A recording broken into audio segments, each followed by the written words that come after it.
Judges chapter 2, verses 10 through 13 says that whole generation was also gathered to their ancestors.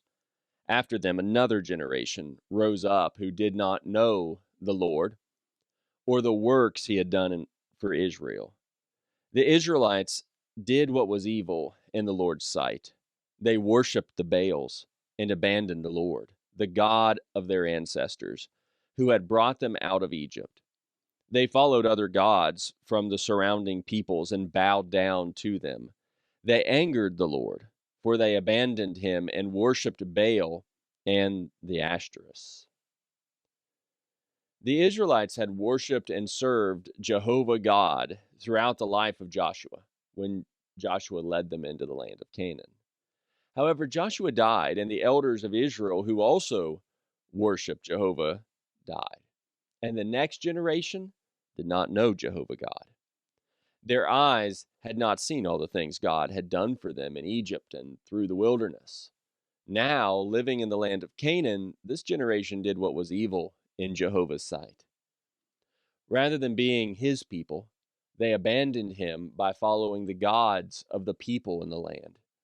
And this angered Jehovah God, and he brought severe consequences on them. It's common for one generation of people today within a society or within a family to know Jehovah God, but the next generation not to know him. While I do not know exactly what caused this breakdown in the book of Judges, it may have been that they simply did not teach their children about all that God had done for them and his laws in the way God had said. It may have been that this younger generation enjoyed the blessings of the land without appreciating what God had done for them to have it. Regardless, God had given each generation the responsibility of teaching the next to know him. Today's response to hearing God's word is this: prepare the next generation to know God. Just as Moses had told the older generation of Israelites to love God themselves and to keep the words of God always before them and their children, God expects the same from his people today.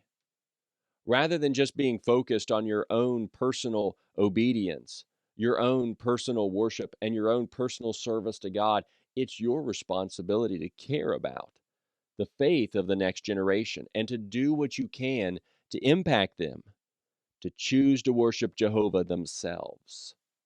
For if you do not, you will contribute to the next generation worshiping the gods of the world and being punished.